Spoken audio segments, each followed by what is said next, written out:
Hello friends, welcome to my channel back to the basics. दोस्तों, अभी हम लोग पार्लियामेंट से रिलेटेड एमसीक्यू सॉल्व कर रहे हैं। इसको मैंने दो पार्ट में डिवाइड कर लिया था क्योंकि मैं नहीं चाहता कि वीडियो काफ़ी बड़ा हो and you start losing your attention. So we will start with question number 27। I have one request to make, please subscribe my channel because this will help you and this will help people like you. चलिए start करते हैं question number 27 से। Consider the following statements regarding the 10th schedule of Indian constitution. तो 10th schedule के बारे में statements दिया हुआ है। Anti defection law is mentioned under this schedule. So this statement is true. Basically, the 10th schedule is related to the anti defection law itself. Okay, and this was brought by which constitutional amendment act? Can you tell me? बताइए बताइए। In this, the nominated member can join any political party without disqualification after the expiry of 6 months from the date on which he takes his seat in the house। देखिए, इसमें डिस्क्वालिफिकेशंस के बहुत सारे चीज़ें बताई गई हैं। ये स्टेटमेंट गलत है। जो नॉमिनेटेड मेंबर है, किसी को नॉमिनेट किया गया, मान लीजिए प्रेसिडेंट के द्वारा राज्यसभा में, ठीक है, तो वो क्या कर सकता है? 6 मंथ्स के अंदर अंदर वो कोई भी पॉलिटिकल पार्टी ज्वाइन कर सकता है। 6 मंथ्स के अंदर अंदर कोई भी पॉलिटिकल पार्टी ज्वाइन कर सकता है। Then he will not be disqualified. Beyond 6 months if he join any political party then he will be disqualified. Hence statement 2 is wrong. ये है नॉमिनेटेड मेंबर। और दोस्तों, जो आपका निर्दलीय मेंबर है, इसको क्या बोलते हैं हम लोग? इंडिपेंडेंट। यस, इंडिपेंडेंट मेंबर्स जो हैं वो किसी भी पॉलिटिकल पार्टी को ज्वाइन करेंगे, चाहे 6 मंथ्स के अंदर या 6 मंथ के बाद, वो डिस्क्वालीफाई ही होंगे। तो independent members can not join any political party, ठीक है, and nominated members can not join A political party after 6 months, ठीक है। एनीवेज, स्टेटमेंट 3 पर आते हैं। Final decision is given by the president in the centre and the governor in the state legislature. This is wrong. आपको पता है कि anti defection से रिलेटेड जो फाइनल डिसीजन होता है वो स्पीकर लेता है लोकसभा में और चेयरपर्सन लेता है आपका राज्यसभा में। आइए, judicial review can be held on the final decision. तो ये बात सच है दोस्तों। सुप्रीम कोर्ट ने बोला कि जो भी स्पीकर का या चेयरपर्सन का डिसीजन है, वो डिसीजन जुडिशियल रिव्यू के तहत आता है, यानी कि कहीं उसने कोई पक्षपात तो नहीं किया है। तो ये सारी चीज़ें सुप्रीम कोर्ट चेक कर सकती है। तो आइए, क्वेश्चन स्टेटमेंट 1 एंड 4 इसका राइट आंसर हो जाएगा। Question number 27 right answer is option number D.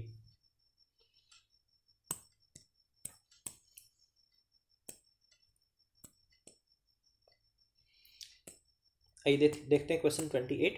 Consider the following statements regarding whip. Whip आपको पता है कि हर पॉलिटिकल पार्टी अपना एक विप नियुक्त करती है, ठीक है। ये डिसिप्लिन मेंटेन करने का काम करता है दोस्तों। तो whip it is not mentioned in the constitution but mentioned in the rules of the house. मैंने आपको बताया था कि इस तरह से आपको एक बना लेना है कि इधर कॉन्स्टिट्यूशन, रूल ऑफ हाउस, और इधर बना दीजिए नो वेयर। और जो जो टर्म्स है जो कॉन्स्टिट्यूशन में मेंशन है उसको यहाँ टिक कर लीजिए, जो रूल ऑफ हाउस में मेंशन है उसको यहाँ टिक कर लीजिए, नो जो कहीं मेंशन नहीं है उसको यहाँ टिक कर लीजिए, जो भी है। तो जो विप है दोस्तों, वो ना ही कॉन्स्टिट्यूशन में मेंशन है ना ही रूल ऑफ हाउस में मेंशन है। It is nowhere mentioned, ठीक है। तो पहला स्टेटमेंट गलत। It is not mentioned in the rules of house also. फिर देखिए, every political party whether ruling और opposition has its own whip in the parliament. तो ये बिल्कुल सही स्टेटमेंट है। देखिए, एक पंजाब के सीएम हैं अभी, ठीक है। पंजाब के सीएम राज्यसभा में, या हाँ राज्यसभा में नहीं, लोकसभा में, ठीक है, आम आदमी पार्टी के इकलौते एमपी थे, सिंगल एमपी थे। तो वह उसके एमपी भी थे और वही उसके क्या हो गया, विप भी हो गया, क्योंकि हर पॉलिटिकल पार्टी का एक विप होगा ही होगा। यानी ये खुद बताएंगे कि मुझे किसको वोट देना है और फिर उनको उसी पार्टी को वोट देना हो, उसी डिसीजन पर वोट करना होगा। अदरवाइज ये अपने डिसीजन को नहीं मानते हैं, इसलिए इनको फिर एमपी के पद से हटा दिया जाएगा अंडर एंटी डिफेक्शन लॉ, ठीक है। तो एक मेंबर भी होगा दोस्तों, तो उस पॉलिटिकल पार्टी का एक विप होगा, चाहे वो खुद ही क्यों ना हो। तो एनीवेज 28 का question statement option number B 2 only is the right answer.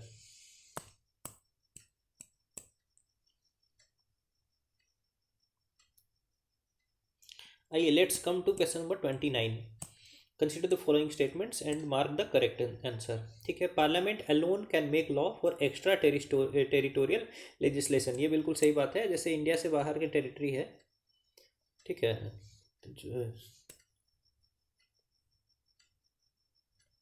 ठीक है, बहुत अच्छा मैप नहीं बना है लेकिन 5 सेकंड में ऐसा ही बन सकता है। तो जैसे इंडिया के टेरिटरी के बाहर अगर कोई इंडियन रह रहा है तो उस पर कौन सा लॉ लागू होगा, ये सिर्फ पार्लियामेंट बना सकती है, this is true.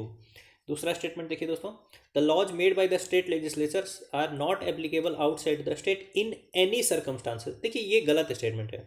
The laws made by state legislature, मान लीजिए यहाँ झारखंड है, झारखंड ने कोई लॉ बना है, वो झारखंड के बाहर एप्लीकेबल नहीं होगा।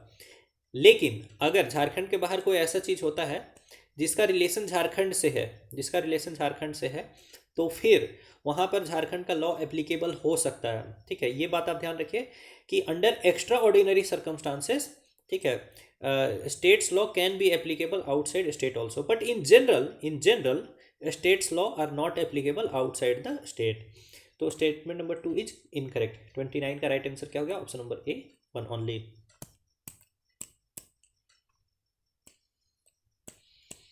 आइए क्वेश्चन नंबर 30 देख लेते हैं। Consider the following statements about the contingency fund of India. तो कंटिजेंसी फंड ऑफ इंडिया के बारे में जान जाइए। तो कंटिजेंसी फंड ऑफ इंडिया होती है दोस्तों एक आपातकालीन फंड है और इसको आर्टिकल 267 के तहत बनाया जाता है। ठीक है, इस पर कंट्रोल होता है प्रेसिडेंट का, मतलब ये प्रेसिडेंट की देख रेख में होता है ये फंड। ठीक है, और प्रेसिडेंट के बिहाफ में एक्सपेंडिचर करने का काम जो करते हैं वो करते हैं फाइनेंस सेक्रेटरी। यानी प्रेसिडेंट थोड़ी देखेंगे कि उसमें कितना पैसा आ रहा है कितना पैसा जा रहा है एंड ऑल दैट। ठीक है, फाइनेंस सेक्रेटरी प्रेसिडेंट के बिहाफ पर इस फंड को मैनेज करते हैं। आ जाइए, the president can make an advance out of it to meet unforeseen expenditure pending its authorisation by the parliament. तो ये स्टेटमेंट बिल्कुल सही है दोस्तों कि जो कंटिजेंसी फंड से जो एक्सपेंडिचर है उसको एडवांस कर सकते हैं प्रेसिडेंट और बाद में उसको पार्लियामेंट ऑथोराइज कर देती है। Anyways, the fund is held by the cabinet secretary, this is wrong, the fund is held by the finance secretary of government of India on the behalf of president. तो दूसरा statement गलत है। The contingency fund of India is held by the finance secretary not cabinet secretary. 30 का right answer क्या हो गया, option number ए। ठीक है,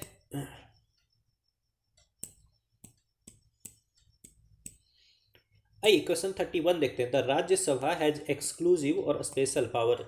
ठीक है, तो राज्यसभा का एक्सक्लूसिव या स्पेशल पावर कहाँ पर है, तो in approving a proclamation of national emergency when Lok Sabha is not dissolve. देखिए जब लोकसभा डिजॉल्व नहीं है तो लोकसभा और राज्यसभा दोनों से ही जो नेशनल इमरजेंसी है उसको अप्रूव कराना होता है। तो यहाँ पर दोनों की इक्वल पावर है। ठीक है, इसकी किसी के पास स्पेशल पावर नहीं है। फिर देखिए the creation and abolition of states. Creation and abolition of states में भी दोस्तों लोकसभा और राज्यसभा दोनों के पास से सिंपल मेजोरिटी से इस डिसीजन को पास कराना होता है। ठीक है, तो अगेन यहाँ पर ना लोकसभा ना राज्यसभा किसी के पास स्पेशल पावर नहीं, इक्वल पावर है दोनों के पास। फिर देखिए election of vice president. Election of vice president के लिए भी दोस्तों लोकसभा और राज्यसभा के जितने भी मेंबर्स हैं यानी इलेक्टेड नॉमिनेटेड सभी लोग वोट करते हैं। तो again Lok Sabha and Rajya Sabha both are equal here. फिर देखिए authorising parliament to legislate on a subject in the state list. देखिए स्टेट लिस्ट का जो सब्जेक्ट है उस पर पार्लियामेंट लॉ बना सकती है। ठीक है, पार्लियामेंट लॉ बना सकती है, लेकिन अगर राज्यसभा इसको ऑथराइज करे तो राज्यसभा ऑथराइज कैसे कर सकती है, by 2/3 of majority of present and voting. 2/3 majority of present and voting से राज्यसभा इसको पार्लियामेंट को अलाउ कर सकती है to make a law on the state list. ठीक है, तो यहाँ पर लोकसभा के पास कोई पावर नहीं है, ओनली राज्यसभा के पास पावर है। ठीक है, तो ये हो गया दोस्तों special power of Rajya Sabha, option number D. ये देख लीजिए राज्यसभा की एक्सक्लूसिव या स्पेशल पावर कहाँ कहाँ पर है। To enable the parliament to make law on matter of state list. ठीक है, अंडर आर्टिकल 349, ध्यान रखिएगा। Creation of all India services under article 312। Enforcing proclamation of emergency when Lok Sabha is dissolve. ठीक है, जब लोकसभा डिजॉल्व है, ठीक है, आपको क्या पता है कि जब जब इमरजेंसी प्रोक्लेम की जाती है तो उसके विदिन वन मंथ इस डिसीजन को अप्रूव करना है बोथ लोकसभा और राज्यसभा को। लेकिन लोकसभा अगर डिजॉल्व है तो उस टाइम ये पूरा का पूरा पावर किसके पास है, राज्यसभा के पास है। फिर देखिए it alone can initiate a move for the removal of the vice president. ठीक है, यानी वाइस प्रेसिडेंट के रिमूवल के लिए जो प्रोसेस है वो सिर्फ राज्यसभा में स्टार्ट हो सकता है। तो ये सब स्पेशल पावर है दोस्तों राज्यसभा का।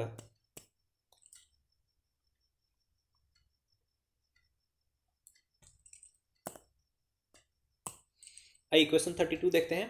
The constitution authorises the parliament to determine the qualifications of members of finance commission and the manner in which they should be elected. ठीक है, तो यहाँ जो मेंबर्स ऑफ फाइनेंस कमीशन है उनकी क्या क्वालिफिकेशंस होगी और उनको किस तरह से इलेक्ट करना है, सेलेक्ट करना है, इसकी बात करता है आपका कॉन्स्टिट्यूशन। ठीक है, इसके लिए कॉन्स्टिट्यूशन पार्लियामेंट को ऑथराइज करता है। ठीक है, accordingly the parliament has specified the qualification, और इसीलिए पार्लियामेंट ने कुछ क्वालिफिकेशन स्पेसिफाई किए हैं चेयरमैन के लिए और members of the finance commission के लिए। फिर देखिए, the 4 members of commission should be selected from. अब देखिए, फाइनेंस कमीशन में होता है एक चेयरमैन और 4 मेंबर्स। तो जो 4 मेंबर्स हैं उनकी क्या क्या स्पेसिफिकेशंस हैं वो यहाँ पर दी गई है। तो देखिए, a person having experience in public affairs. देखिए, a person having experience in public affairs, ये क्राइटेरिया है दोस्तों चेयरपर्सन का, ये क्राइटेरिया है चेयरपर्सन का, लेकिन यहाँ किसका पूछा जा रहा है क्राइटेरिया? 4 मेंबर्स का, इसलिए पहला तो नहीं होगा। फिर देखिए, a person with special knowledge of finance and accounts of the government, yes this is a criteria of member. फिर देखिए, a person with wide experience in financial matters and in administration, ये भी मेंबर का एक criteria है। फिर अ जज of the high court, again this is also criteria of the finance commission.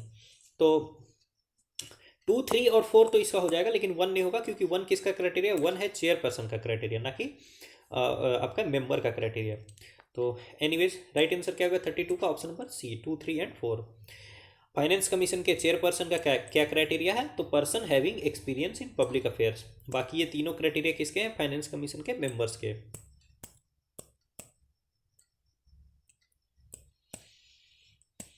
33 question लगता है मिसिंग है, सिर्फ उसका एक्सप्लेनेशन दिया है। क्वेश्चन 34 देखते हैं दोस्तों।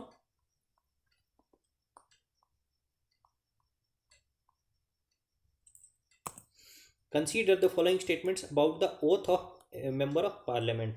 तो जो मेंबर ऑफ पार्लियामेंट है उनके ओथ के रिगार्डिंग स्टेटमेंट्स दिए गए हैं, और हम लोगों को इनकरेक्ट स्टेटमेंट्स को आइडेंटिफाई करना है दोस्तों।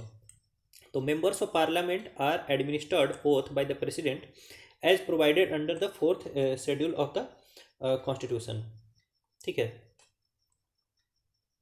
तो पहली बात ये समझ लीजिए कि जो एमपी होते हैं उनको प्रेसिडेंट को उनको क्या कराना रहता है? ओथ दिलाना रहता है। प्रेसिडेंट जनरली ये काम खुद से कर सकते हैं, लेकिन ये काम खुद से नहीं करते हैं। ये क्या करते हैं? प्रो टेम स्पीकर, ठीक है, प्रोटेम स्पीकर, ठीक है, उसको ये अपॉइंट कर देते हैं, और उनके जगह पर, प्रेसिडेंट के जगह पर, ये प्रोटेम स्पीकर जो है सारे मेंबर्स ऑफ पार्लियामेंट्स को क्या कराता है? ओथ दिलाता है। तो all right, and this oath is administered according to the 3rd schedule of constitution. ठीक है, बाकी 4th शेड्यूल क्या है? 4th शेड्यूल दोस्तों राज्यसभा के मतलब सीट एलोकेशन के विषय में है, कि किस स्टेट को कितनी सीट मिलेगी, about that 4th schedule talks. ठीक है, 3rd schedule talks about the oath to the member of parliament. तो first statement is actually wrong. दूसरा देखिए, a member of parliament subscribe to the oath to preserve, protect and defend the constitution and the law. ये जो 3 words है दोस्तों, to preserve, protect and defend the constitution and law, ये आते हैं आपके प्रेसिडेंट के ओथ में। प्लीज रिमेंबर कि who is the protector of constitution? तो president. Who preserves, protects and defends the constitution? तो प्रेसिडेंट। Please remember this. दूसरा स्टेटमेंट आपका गलत है। जो मेंबर ऑफ पार्लियामेंट है दोस्तों, मेंबर ऑफ पार्लियामेंट को जो ओथ दिलाई जाती है उसमें है कि to bear true faith and allegiance to the constitution, यानी जो संविधान है उसके साथ पूरी निष्ठा से मैं व्यवहार करूंगा। To uphold the sovereignty and integrity of India, ठीक है, यानी भारत की संप्रभुता और एकता अखंडता को अक्षुण्ण रखूंगा। ठीक है, to faithfully discharge the duty upon which he is about to enter, और जो आपको कर्तव्य है उन कर्तव्यों का निष्ठापूर्वक पालन करूंगा। ठीक है, तो ये चीज़ें हैं। बाकी to preserve, protect and defend the constitution and law, ये प्रेसिडेंट के ओथ में आता है। आइए, a person can be disqualified from the house of parliament if he sits और votes as a member in the house without taking and subscribing to the prescribed oath और affirmation. देखिए, अगर आपने ओथ या अफर्मेशन नहीं लिया तो आप पर पेनाल्टी लगाई जाती है, पर आपको निकाला नहीं जाता है। ठीक है, ये बात आप याद रखिए, आपको पेनाल्टी लगाई जाती है।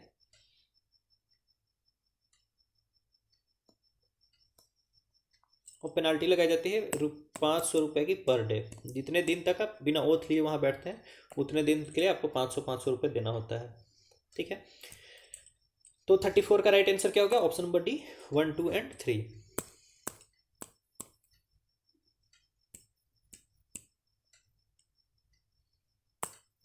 आई क्वेश्चन 35 देखते हैं दोस्तों। Which of the following statements about joint sitting of two houses of parliament is incorrect? Incorrect ढूंढना है हमें।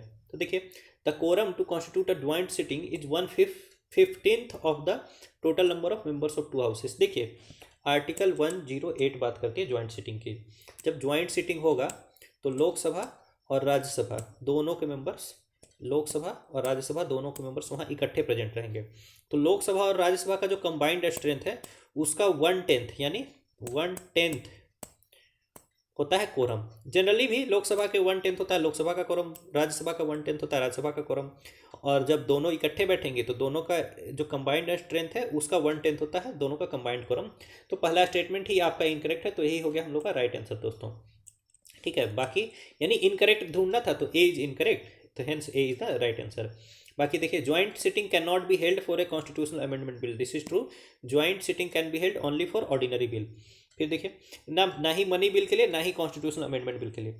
ठीक है, फिर देखिए, chairman of Rajya Sabha does not preside over the joint sitting of two houses. बिल्कुल सही बात है, क्योंकि स्पीकर जो है वो आपका प्रिसाइड करता है for the joint sitting.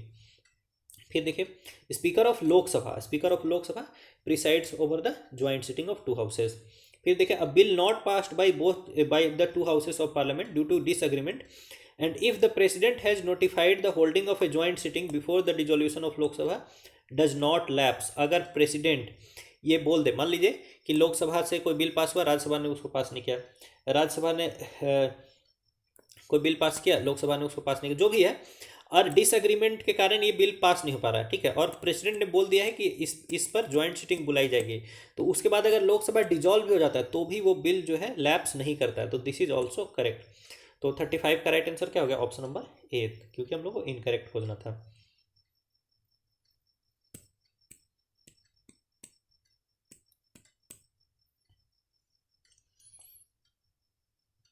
I question 36 देखते हैं दोस्तों।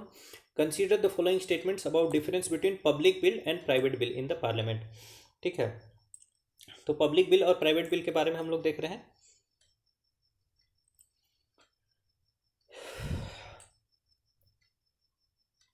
और दोनों के बीच में डिफरेंसेस हम लोग को देखना है।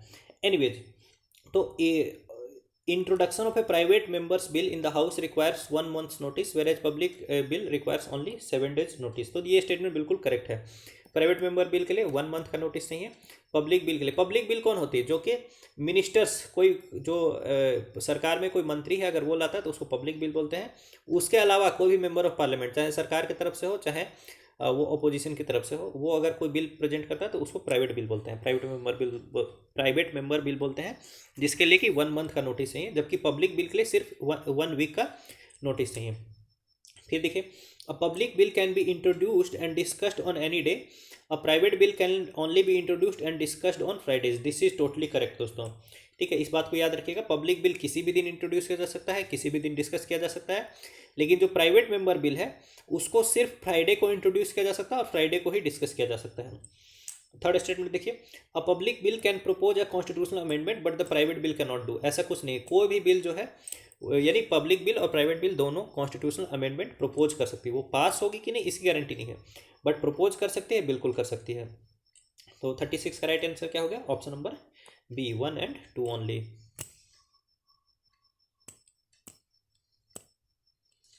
आइए दोस्तों, क्वेश्चन नंबर 37 देखते हैं। Consider the following statements about adjournment motion in the parliament. Adjourn कौन कर सकता है? स्पीकर।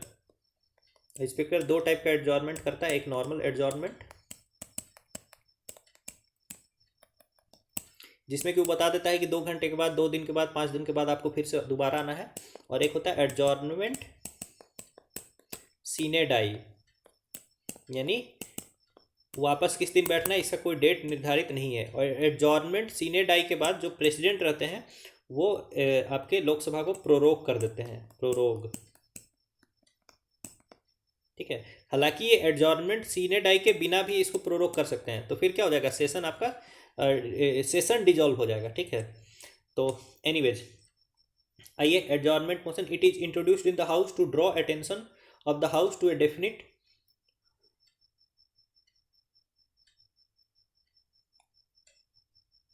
ठीक है दोस्तों, मेरे से एक गलती हो गई है, मुझे माफ़ कर दीजिएगा।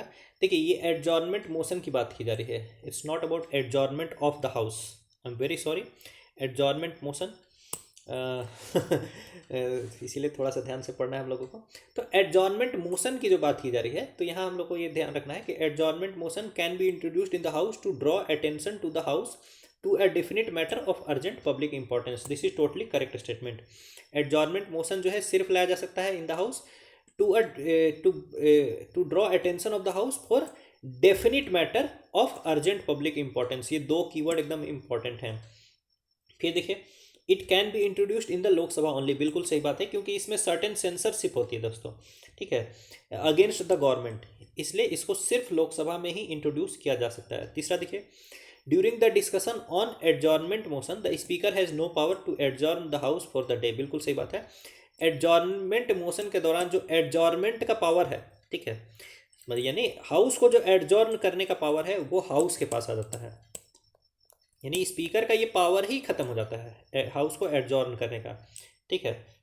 वो हाउस डिसाइड करेगी और जब तक वो मैटर पूरा क्लोज नहीं हो जाएगा तब तक हाउस चलता रहेगा, ठीक है। तो third statement is also correct. तो 37 का right answer is option number D.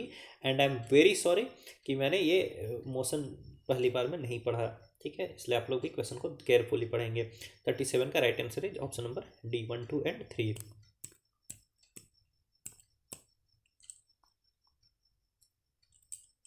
आइए क्वेश्चन नंबर 38 देखते हैं। Consider the following statements about the power of parliament to enact a law on state list when Rajya Sabha passes a resolution. तो जब राज्यसभा दोस्तों resolution pass करती है तो जो पार्लियामेंट का पावर है to enact a law on state list, उसके रिगार्डिंग हम लोगों को इनकरेक्ट स्टेटमेंट आइडेंटिफाई करना है।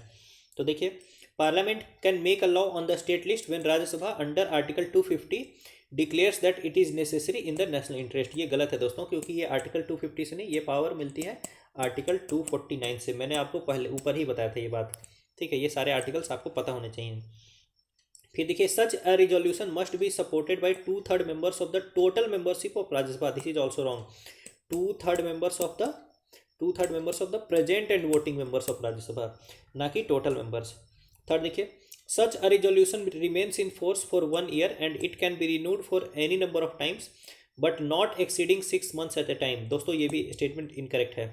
देखिए ये जो इस टाइप का जो भी रिजोल्यूशन है, यानी कि पार्लियामेंट के पास अब पावर आ गया स्टेट लिस्ट पे लॉ बनाने की, ठीक है, तो ये रिजोल्यूशन 1 साल के लिए एक्टिव रहता है और इसको कितने भी बार रिन्यू किया जा सकता है, लेकिन एक बार में 1 साल के लिए रिन्यू किया जा सकता है। एक बार में 1 साल के लिए रिन्यू किया जा सकता है, ना कि 6 मंथ्स के लिए, ठीक है। तो तीसरा स्टेटमेंट भी आपका क्या है, इनकरेक्ट है। 38 का राइट आंसर क्या हो गया, ऑप्शन नंबर डी 1, 2 एंड 3।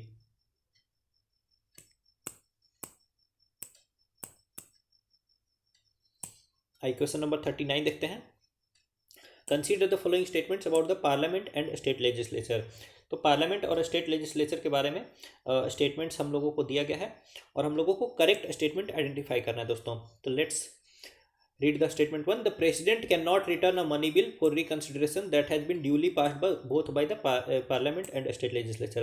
तो जो भी है पार्लियामेंट के पास जाए या पार्लियामेंट के से ओरिजिनेटेड मनी बिल हो या स्टेट लेजिस्लेचर से ओरिजिनेटेड मनी बिल हो, प्रेसिडेंट इसको रिटर्न नहीं कर सकते हैं, यानी रिकंसिडरेशन के लिए नहीं बोल सकते हैं। आप पास कर सकते हैं, ठीक है, पास कर सकते हैं या फिर एसेंट विथ होल्ड कर सकते हैं, या तो आप पास कर दो या रिजेक्ट कर दो, but you can not return it. तो this statement is actually correct. दूसरा देखिए both the house of parliament and state legislature have been provided equal powers with respect to passage of ordinary bill. देखिए parliament में 2 house होते हैं, Lok Sabha, Rajya Sabha. State में हर state में तो नहीं, किसी किसी स्टेट में आपके 2 हाउस होते हैं, एक होते हैं विधानसभा और एक होता है विधान परिषद। इसको बोलते हैं स्टेट लेजिस्लेटिव असेंबली, इसको बोलते हैं स्टेट लेजिस्लेटिव काउंसिल, ठीक है। तो जहाँ भी पार्लियामेंट में जो ऑर्डिनरी बिल के रिगार्डिंग लोकसभा और राज्यसभा दोनों के पास बराबर पावर है, ठीक है। मनी बिल के रिगार्डिंग पार्लियामेंट में लोकसभा के पास ज़्यादा पावर है, राज्यसभा के पास कम पावर है, बट स्टेट में विधानसभा के पास ऑर्डिनरी बिल के केस में भी विधानसभा के पास विधान परिषद से अधिक पावर है, यानी कि state legislative assembly has more power than the state legislative council, ठीक है। मैक्सिमम स्टेट लेजिस्लेटिव काउंसिल उसको 4 मंथ्स के लिए 3+1 4 मंथ्स के लिए स्टॉप कर सकती है। 3+1 4 मैंने क्यों बोला है, अगर आप में से कोई अच्छा स्टूडेंट, नेक स्टूडेंट, बहादुर स्टूडेंट है तो please tell me in the comment कि मैंने 3+1 4 मंथ्स के लिए ही जो विधान परिषद यानी कि स्टेट लेजिस्लेटिव काउंसिल है वो किसी ऑर्डिनरी बिल को भी स्टॉप कर सकती है। तो please give me the reason कि 3+1 4 मंथ मैंने क्यों बोला। तो ये देख लीजिए कि ये दोनों के पास इक्वल पावर नहीं है दोस्तों। स्टेट वाले केस में विधानसभा और विधान परिषद के पास इक्वल पावर नहीं है। Statement 2 is actually incorrect. फिर स्टेटमेंट 3 देखिए, there is no provision for joint sitting of the state legislative assembly and state legislative council unlike Lok Sabha and Rajya Sabha. बिल्कुल, स्टेट में कोई ज्वाइंट सिटिंग नहीं होती है, लेकिन जो पार्लियामेंट है उसमें लोकसभा और राज्यसभा की ज्वाइंट सिटिंग हो सकती है for ordinary bill under article 108। ठीक है, तो third statement is actually correct. तो 39 का राइट आंसर क्या हो गया दोस्तों, option number C 1 and 3 only.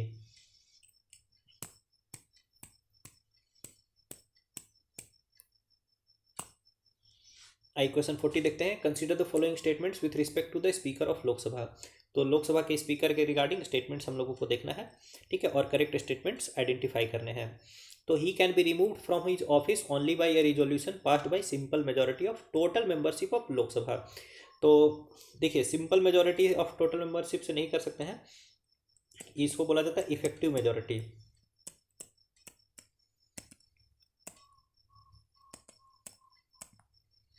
देखिए दोस्तों, चलिए मैं आपको एक होम टास्क देता हूँ, प्लीज़ मुझे कमेंट में बताइएगा। एक होता है सिंपल मेजोरिटी, एक होता है इफेक्टिव मेजोरिटी, एक होता है एब्सोल्यूट मेजोरिटी, और एक होता है स्पेशल मेजोरिटी। ठीक है, ठीक है, स्पेशल मेजोरिटी। और एक होता है इम्पीचमेंट, इम्पीचमेंट ऑफ प्रेसिडेंट के लिए, इम्पीचमेंट ऑफ प्रेसिडेंट के लिए जो मेजोरिटी चाहिए वो। ठीक है, मुझे आप प्लीज़, आप में से कोई एक स्टूडेंट कम से कम कमेंट में सिंपल मेजोरिटी क्या है, इफेक्टिव मेजोरिटी क्या है, एब्सोल्यूट मेजोरिटी क्या है, स्पेशल मेजोरिटी क्या है, और स्पेशल मेजोरिटी में भी और वो मेजोरिटी जो कि प्रेसिडेंट को रिमूव करने के लिए चाहिए, यानी प्रेसिडेंट को इम्पीच करने के लिए जो मेजोरिटी चाहिए, स्पेशल मेजोरिटी और प्रेसिडेंट के इम्पीचमेंट के लिए जो मेजोरिटी चाहिए, दोनों का डिफरेंस आप लोग बताएंगे। एनीवेज, तो जो आपके लोकसभा स्पीकर को हटाया जाता है दोस्तों, तो he is removed with effective majority, not simple majority. फिर देखिए, speaker has to vacate the office immediately after the dissolution of Lok Sabha. बिल्कुल नहीं, जब लोकसभा डिजॉल्व होती है तो अगले लोकसभा के रिकन्वेन होने तक, अगले लोकसभा के चुन करके आने तक जो पहले वाले लोकसभा के स्पीकर होते हैं वो अपना ऑफिस वैकेट नहीं करते हैं। ठीक है, इसलिए ये स्टेटमेंट आपका क्या है, इनकरेक्ट है, पहला भी इनकरेक्ट है। तीसरा देखिए, his salaries and allowances are charged on the consolidated fund of India. बिल्कुल सही बात है, जो सैलरी और अलाउंस होती हैं दोस्तों वो कंसोलिडेटेड फंड ऑफ इंडिया पे चार्ज होती है। ठीक है, और इसमें कोई भी जो मेंबर ऑफ पार्लियामेंट है उनको वोट करने की ज़रूरत नहीं है। ठीक है, वो एनुअल वोट ऑफ पार्लियामेंट से इनके सैलरी या अलाउंस को बढ़ाया घटाया ऐसा कुछ भी नहीं किया जा सकता है। ठीक है, तो एनीवेज 40 का ऑप्शन नंबर क्या हो गया, C3 only is the right answer.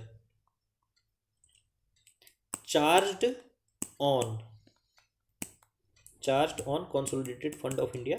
ठीक है, जो भी आपकी सैलरी या allowances charged on the consolidated fund of India है, for that annual vote of parliament is not required. ठीक है, और चलिए देखिए दोस्तों, जो आपका स्पीकर और डिप्टी स्पीकर का ऑफिस है वो सबसे पहले गवर्नमेंट ऑफ इंडिया एक्ट 1919 जिसको मॉन्टफोर्ड रिफॉर्म बोलते हैं उसके तहत इसको लाया गया था, और पहले स्पीकर और डिप्टी स्पीकर को कहा जाता था प्रेसिडेंट और डेप्यूटी प्रेसिडेंट। आइए क्वेश्चन 41 देख लेते हैं। Consider the following statements with reference to the speaker protem. जो प्रोटेम स्पीकर है लोकसभा के उनके बारे में बात किया जा रहा है दोस्तों, और करेक्ट स्टेटमेंट आइडेंटिफाई करना है। Let's start. Speaker protem is appointed by the president of India. बिल्कुल सही बात है। देखिए, सारे मेंबर ऑफ पार्लियामेंट्स के लिए कहा गया है कि प्रेसिडेंट जो है उनको ओथ दिलाएगा, या फिर प्रेसिडेंट के द्वारा अपॉइंट किया हुआ कोई इंसान उनको वोट ओथ दिलाएगा। ठीक है, और प्रेसिडेंट इसी काम के लिए प्रोटेम स्पीकर का चयन करते हैं। जनरली ये सीनियर मोस्ट मेंबर होते हैं पार्लियामेंट के, बट ये नेसेसरी नहीं है। ठीक है, ये भी बात ध्यान रखिए। एनीवेज दूसरा स्टेटमेंट देखिए, speaker pro tem administers the oath to the new members of parliament, ये बिल्कुल सही है। फिर देखिए, he she determines the date of election of speaker, ये गलत है। जो स्पीकर के इलेक्शन का डेट है वो डिसाइड करते हैं प्रेसिडेंट, ना कि प्रोटेम स्पीकर। तो 41 का राइट आंसर क्या है? Option number C, 1 and 2 only.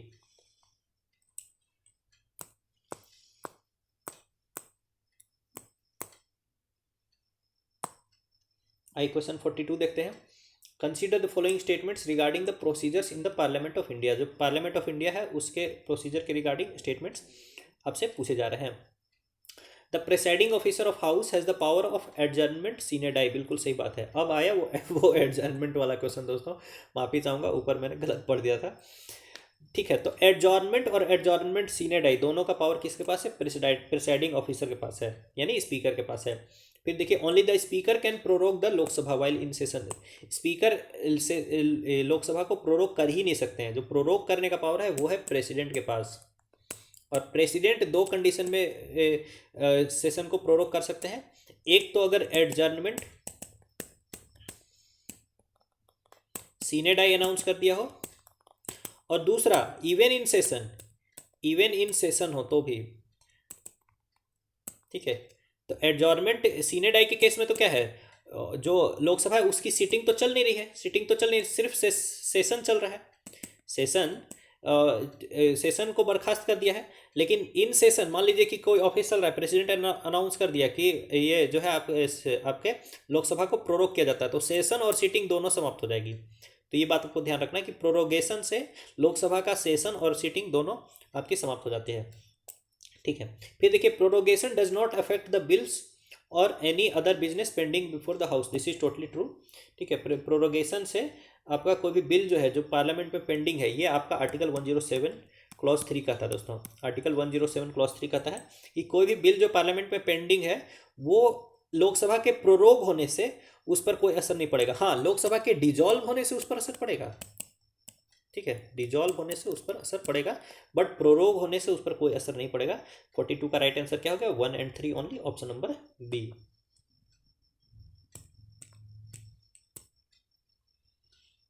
देख लीजिए, क्वेश्चन 43 देखते हैं दोस्तों।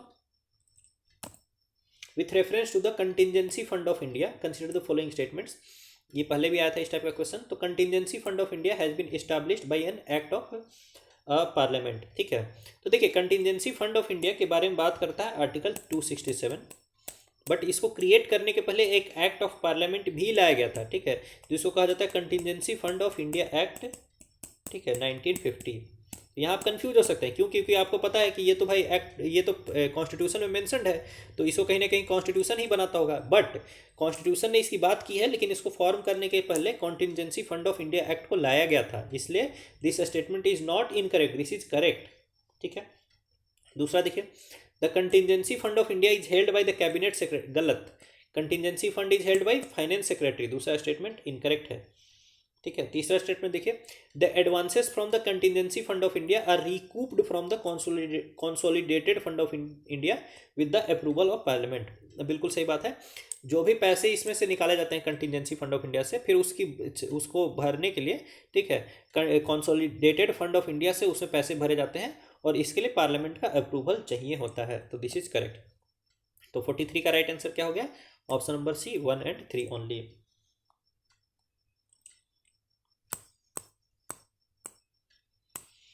आइए क्वेश्चन 44 देख लेते हैं। Consider the following statements with respect to the consultative committees of the parliament. ठीक है, तो दोस्तों पार्लियामेंट की कुछ कंसल्टेटिव कमिटीज बनाई जाती है, बेसिकली ये हर मिनिस्ट्री से रिलेटेड होती है। देखिए, these committees are constituted after the constitution of new Lok Sabha and are dissolve upon the dissolution of Lok Sabha, ये बिल्कुल सही बात है। जैसे ही नई लोकसभा कॉन्स्टिट्यूट होती है, तो वैसे ही ये कंसल्टेटिव कमिटी बना दी जाती है हर मिनिस्ट्री के, और फिर लोकसभा डिजॉल्व होने के साथ ये भी डिजॉल्व हो जाती है। फिर देखिए, these committees are attach to various ministries and minister in charge of ministry act as a chairperson, बिल्कुल सही बात है। कंसल्टेटिव कमिटीज बेसिकली अलग अलग मिनिस्ट्रीज से अटैच्ड होती है, और उसी के मिनिस्टर ही इसके चेयरपर्सन होते हैं, ये भी बिल्कुल सही स्टेटमेंट है। तीसरा देखिए, members of these committees is voluntary with maximum membership of A committee being 30 and minimum 10। तो मतलब इस ये थोड़ा इनफॉर्मल टाइप का दोस्तों, 10 से लेकर के 30 तक कितने भी मेंबर हो सकते हैं, और वॉलेंटरी मेंबरशिप होती है, जिसको भी बनना चाहे मेंबर वो बन सकता है, कोई बड़ी बात नहीं है। तो 44 का राइट आंसर क्या हो गया? Option number D, 1, 2 and 3।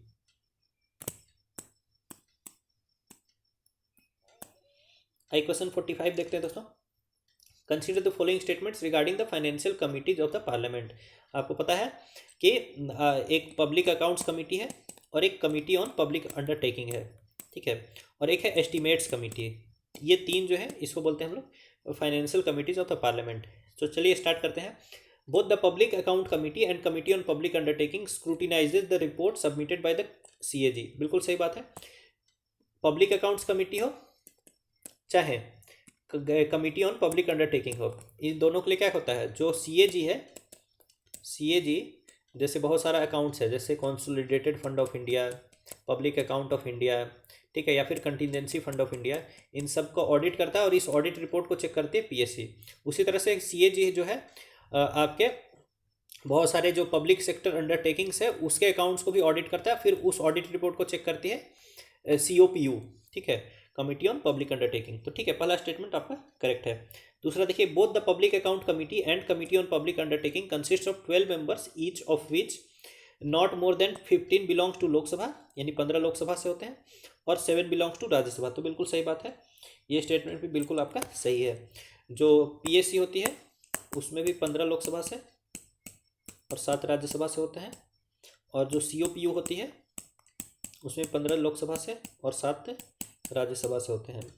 तो ये भी सही है। तो 45 का राइट आंसर क्या हो गया? Option number C, both 1 and 2। ये ए दिया है तो ये आंसर गलत है दोस्तों।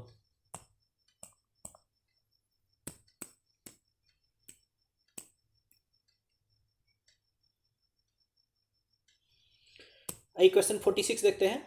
Consider the following statements regarding the adjournment motion of parliament. तो जो एडजॉर्नमेंट मोशन है पार्लियामेंट का, इस बार मैं वो गलती नहीं करूंगा, पूरा क्वेश्चन पढ़ूंगा ठीक है। तो it needs the support of 50 members to be admitted. बिल्कुल सही बात है। एडजॉर्नमेंट मोशन को एडमिट करने के लिए आपको 50 मेंबर्स का तो सपोर्ट चाहिए शुरुआत में ही। फिर देखिए, the minimum duration of discussion on and adjournment motion should not be less than 2.5 hours. ये भी बिल्कुल बात सही है। एडजॉर्नमेंट मोशन के लिए मिनिमम डिस्कशन टाइम अलॉट होता है 2.5 घंटे, और मैक्सिमम दोस्तों तब तक जब तक कि वो मामला डिस्पोज ना हो जाए, ठीक है। और जो स्पीकर है हाउस को बर्खास्त भी नहीं कर सकते हैं, क्योंकि हाउस को बर्खास्त यानी कि एडजॉर्न करने का पावर किसके पास चला जाता है? हाउस के पास चला जाता है, ठीक है। स्पीकर के पास ही पावर खत्म हो जाता है। It can raise a question of privilege. दोस्तों ये गलत है। It can not raise a question of privilege, ठीक है। It can not discuss anything that is under judiciary, ठीक है। Plus it can not discuss any matter which was discussed recently in the parliament. इस बात को आप ध्यान रखिए। Also it cannot discuss any general matter. It should discuss only specific matter of urgent public importance. ये सारे इसे conditions है। फिर देखिए, it is not allowed in the Rajya Sabha. ये बिल्कुल सही बात है, क्योंकि इसमें सर्टेन सेंसरशिप है। सेंसरशिप यानी सरकार की थोड़ी क्रिटिसिज्म होती है इसमें, ठीक है। तो इसको राज्यसभा में लाया नहीं जा सकता है। तो 46 का राइट आंसर क्या हो गया दोस्तों? 1, 2 एंड 4, यानी कि ऑप्शन नंबर बी।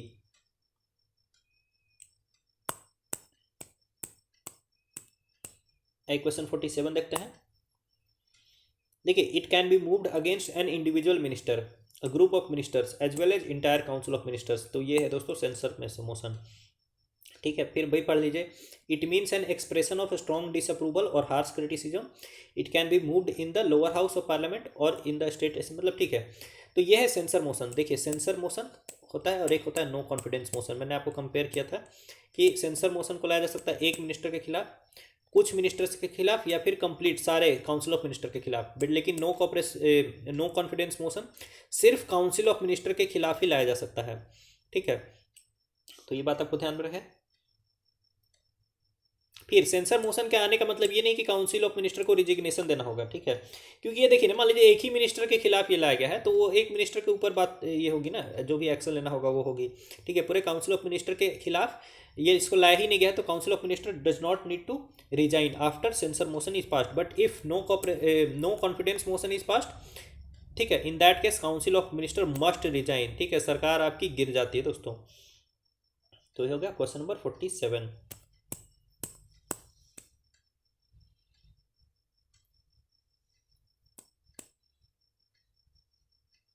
आई क्वेश्चन 48 देखते हैं। Consider the following statements with reference to the Indian parliamentary group. तो आईपीजी के बारे में बात कर रहे हैं और करेक्ट स्टेटमेंट्स देखना है। ठीक है, देखिए, it was found in 2005 through an act passed by parliament of India. This is incorrect. It was found in 1949। ठीक है, और ये की गई थी दोस्तों, ये कॉन्स्टिट्यूएंट असेंबली ने ही इसको एक मोशन अडॉप्ट करके इसको पास किया था। ठीक है, तो पहला तो गलत है। दूसरा देखिए, farmer members of parliament can become associate members of the inter parliamentary group. This is correct. फिर देखिए, the chairman of Rajya Sabha is x officio president of the group. बिल्कुल गलत। जो इंडियन पार्लियामेंट्री ग्रुप होते हैं उसके जो एक्स ऑफिसियो प्रेसिडेंट होते हैं दोस्तों, वो होते हैं लोकसभा स्पीकर। ठीक है, Lok Sabha speaker is the ex officio president of the Indian parliamentary group. फिर देखिए, it can discuss questions of public importance that are likely to come up before the parliament. यानी पार्लियामेंट में कोई मैटर डिस्कस होने वाला है, उस टाइप के पब्लिक इंपॉर्टेंस की चीज़ों को ये लोग भी डिस्कस कर सकते हैं। तो बिल्कुल डिस्कस क्यों नहीं कर सकते हैं। तो 48 का राइट आंसर क्या हो गया, option number B, 2 and 4 only. ठीक है, और देखिए, जो इंडियन पार्लियामेंट्री ग्रुप है ना दोस्तों, ये बहुत सारे जो दूसरे कंट्रीज के पार्लियामेंट मेंबर ऑफ पार्लियामेंट्स हैं, उन लोगों के साथ ये रिलेशनशिप बनाए रखने में भी हेल्प करते हैं। यानी कि इंडियन डेमोक्रेसी को कहीं ना कहीं मेच्योर करते हैं दोस्तों ये लोग। आइए क्वेश्चन 49 देखते हैं। Consider the following statements with reference to the territorial constituencies. ठीक है, तो टेरिटोरियल कॉन्स्टिट्यूएंसीज की बात की जा रही है। तो each state is allocated a number of seats in the Lok Sabha in such a manner that the ratio between the number and its population is same for all states. देखिए, ये कहीं ना कहीं ऐसा कहना चाह रहा है कि एक स्टेट है झारखंड, मान लीजिए यहाँ पॉपुलेशन है 5 लाख और यहाँ 5 लोकसभा सीट्स दी गई है। मैं एक एग्जाम्पल दे रहा हूँ। ठीक है, और दूसरा स्टेट है अगर बिहार, इसका पॉपुलेशन है अगर 10 लाख, तो कायदे से इनको टोटल कितनी लोकसभा सीट्स मिलनी चाहिए, तो 10 मिलनी चाहिए और 10 ही मिलती है। ठीक है, ताकि झारखंड के एक आदमी की वोट की जो वैल्यू है वही बिहार के भी एक आदमी की वोट की वैल्यू हो जाए। ठीक है, तो ये स्टेटमेंट बिल्कुल आपका सही है। फिर देखिए, the constitution ensures that there is uniformity between the different constituencies in the same state. बिल्कुल, ये भी बात समझ लीजिए, पहला तो सही है। अब झारखंड के अंदर आ जाते हैं। झारखंड में मान लीजिए कि 2 MP कॉन्स्टिट्यूएंसी है, तो ऐसा नहीं हो सकता है कि एक MP कॉन्स्टिट्यूएंसी में एक MP को चुन रहे हैं 95,000 लोग मिल करके, और दूसरे MP को चुनने के लिए, ठीक है, दूसरे कॉन्स्टिट्यूएंसी में एक MP को चुन रहे हैं आपके 80,000 लोग मिल करके। यानी यहाँ 80,000 लोग मिल करके ही अगर एक MP को चुन ले रहे हैं, और यहाँ एक MP को चुनने के लिए अगर 95,000 लोगों की वोट की जरूरत है, तो फिर क्या है, इनकी वोट की कीमत क्या होगी, ज़्यादा हो गई। मतलब वोट की कीमत बोलना गलत है। ठीक है, इनकी वोट की जो वैल्यू है, ठीक है, वो क्या हो गई, अहमियत जो है इनकी वोट की, वरीयता जो है, ठीक है, श्रेष्ठता, सीनियोरिटी, पावर, स्ट्रेंथ ठीक है, क्योंकि कीमत में नहीं बोल सकता था, इसलिए इतने सारे टर्म्स मुझे बोलने पड़ रहे हैं। ठीक है, तो इनकी वोट की जो अहमियत है वो क्या हो गई, बढ़ गई। बट ऐसा नहीं है, इंडिया में सभी लोग पॉलिटिकली क्या है, इक्वल है, इसलिए सभी की वोट इक्वल होनी चाहिए। इसलिए the constitution ensures that there is uniformity between the different constituencies in the same state. तो दिस इज ऑल्सो करेक्ट। तो 49 का राइट आंसर क्या हो जाएगा, option number C, both 1 and 2।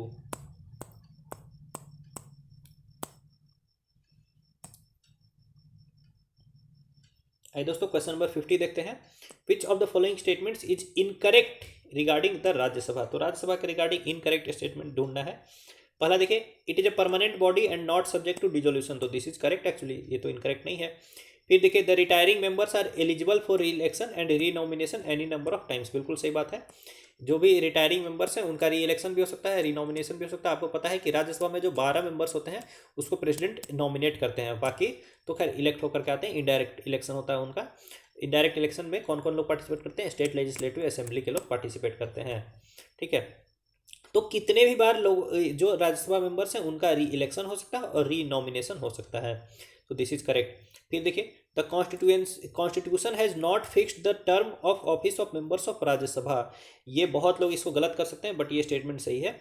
Constitution ने राज्यसभा के मेंबर्स के टर्म को फिक्स नहीं किया है। ये जो 6 साल का टर्म आता है राज्यसभा मेंबर्स का, ये आता है दोस्तों रिप्रेजेंटेशन ऑफ पीपल्स एक्ट 1951 से। You have to remember this.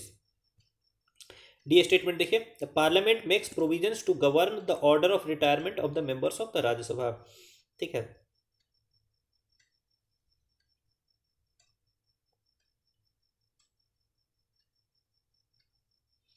Parliament makes provisions to govern the order of retirement of the members of Rajya Sabha. तो दोस्तों ये पार्लियामेंट इसके लिए प्रोविजंस नहीं बनाता है, ये आपका जो आपका रिप्रेजेंटेशन ऑफ पीपल एक्ट है उसके अकॉर्डिंग ही ये काम होता है। ठीक है, रिप्रेजेंटेशन ऑफ पीपल एक्ट के अकॉर्डिंग ही ये काम होता है। इवन दो इस काम को, रिप्रेजेंटेशन ऑफ पीपल एक्ट को लाने वाला तो पार्लियामेंट ही है। ठीक है, बट ऐसा नहीं कि पार्लियामेंट इसका बैठ करके प्रोविजन बना रहा है। ठीक है, रिप्रेजेंटेशन ऑफ पीपल एक्ट में डिसाइड हो गया कि इस ऑर्डर में जो मेंबर्स ऑफ राज्यसभा को जो रिटायर किया जाएगा।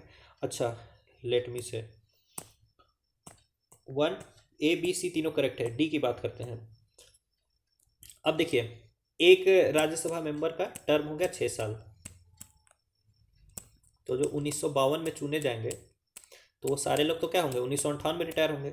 लेकिन आपको पता है कि हर 2 साल में 1/3 मेंबर ऑफ राज्यसभा क्या होने हैं, रिटायर होने हैं।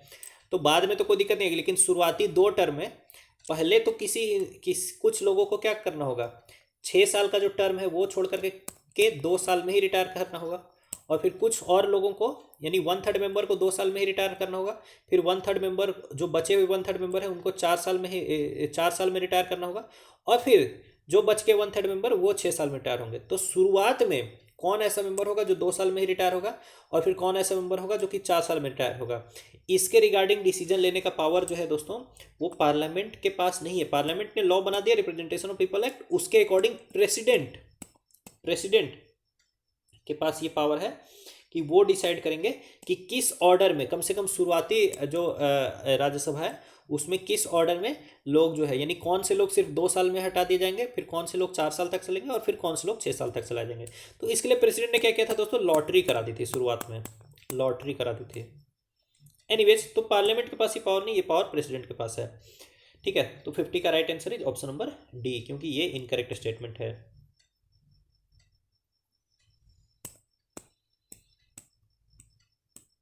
आई क्वेश्चन 51 देखते हैं, which of the following statements is incorrect regarding the no confidence motion. तो नो कॉन्फिडेंस मोशन के रिगार्डिंग इनकरेक्ट स्टेटमेंट ढूंढना है।